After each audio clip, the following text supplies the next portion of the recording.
All right, let's go. Welcome back to the Live 100 podcast. I'm Jason Yarusi. Today we're talking about the anti-hustle hustle. So many times in life you hear, just sleep when you're dead, right? Oh, you'll get to it later on. Oh, do this later on in life. Put the work in now. Burn it, grind, go for it, go after it. But what happens here is that we're just building ourselves into this rage of fit of just trying to get aggressively to some end. But where do we ever stop, right? Where do we ever come to this part of actually getting back to living our life? We see so many times we work and we just work tirelessly to some end, but it never stops. There's always more to do. There's always more that's going to come out of this. There's always another thing to conquer. There's always another thing to tackle. There's always another goal to go after. So where does it all stop? And in life, there is just that one life. Now, if you want what you want, it's going to take hard work. But how can we go about putting the hard work in times when we get the most energy out of ourselves and we're most focused?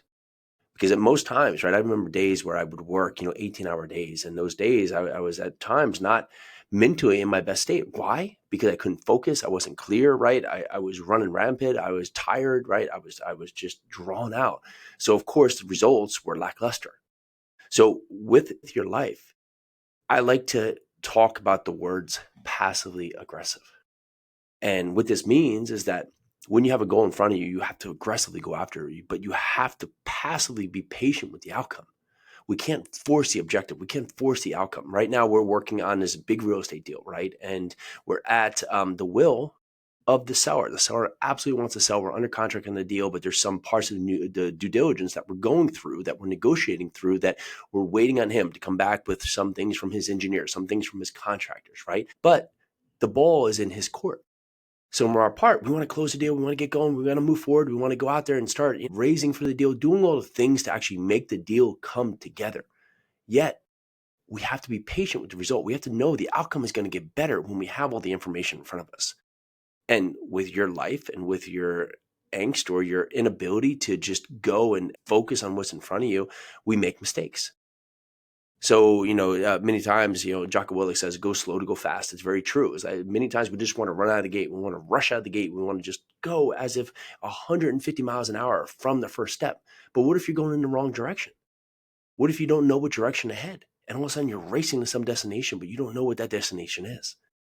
We have to go slow. We have to build in the process. We have to work in the foundation. We have to work on optimizing what needs to be done so you can go out there and accelerate your growth. So when you think about that, you say, okay, well, I don't want to slow down because if I slow down, right, well, then I'm going to get lazy. I'm going to get lethargic. No, I'm not saying go and get lazy and lethargic. I'm saying take a step back and look at what you're doing and making sure that all of this work, all this hustle you're putting in there, all the pavement you're grinding it out, and for all the things you're doing, if they're actually having a benefit. Big goal for Peely and myself, for my wife and myself, when we were going and, Peely was pregnant with her first child, we just kept saying, man, we are working 100 hours a week, right? We're going, if there was 25 hours in a day, if there was 8 days in a week, we would have found a way to use those. We were working these construction projects. I was driving, 200,000 miles I did in 1 year, just driving around, looking at houses and going and quoting these projects, right? It never ends. But I had to step back and say, okay, listen, is this the life I want? Is this the life I want to continue on? Is this the path I want to continue to go down? Or do I need to make a change? Do I need to go out there and change the circumstance so I can get a different result? And so we started working in real estate projects. And again, I was very active. I was running around. I was going to all the projects, going to all the construction sites, meeting all the trades, going in there, making sure the timelines, working on the permits, going in there and working with the agents to get the property sold. All these things. I was active, running all over the place. And again, bunch of chaos and sometimes good results, sometimes lackluster results, sometimes great results, until we started really getting focused. What can we do to get back our time, get back our day, get back our energy? And when we came upon investing in apartment buildings, it really took shape. It really formed for us because we said to ourselves, okay, here's a large building that is not a long-term, is not a short-term resort, right? It has a long-term effect, right? Everything we want to do, right? If we want to renovate 100 units, it's going to take time to renovate those 100 units. If we're going to change the tenant base across 100 units, it's going to take time. It may take 9 months, 12 months, 18 months, right? If we're going to go transform this building, it's going to take time.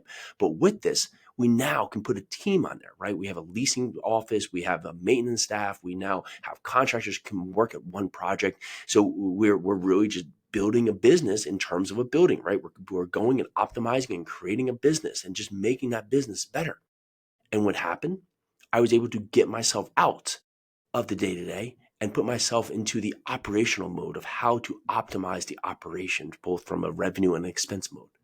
And that has transformed everything, right? That's allowed us now to go from that one building of buying 94 units to buying over 3,000 units of real estate, right? A couple $100 million of real estate. I couldn't have done that if I was driving 200,000 miles a year, going and running all these projects, trying to manhandle and just handle all the pieces of the puzzle. I had to pull myself back, optimize my life so I could hustle to what was in front of me when I found the right path to be on. So take a moment back, step back from what you're doing. Look at all the things, all the pieces in play, and ask yourself, are these the right pieces, right? If I'm building a puzzle right now, and that puzzle is going to be my life, are all these pieces on the table actually for my puzzle, for my life?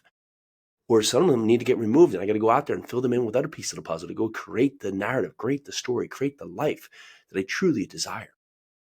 Your life, right? It's slowing down is going to make you win faster, because you're going to have the foundation built that you can build upon, that you can grow upon, that you can optimize, maximize, that you can go and transform what's in front of you by simply looking at what you have, understanding what you don't want, finding what you do want, and then going full speed at that to get to that as quick as possible.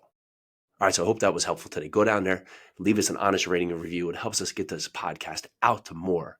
And if you can do anything, if you are listening to this right now, our YouTube channels continue to grow. I know a ton of you are not over on YouTube, and so it can do us a big favor. Go out there, give us a like, give us a subscribe, go and make sure you can see us and you can ask some questions and get involved.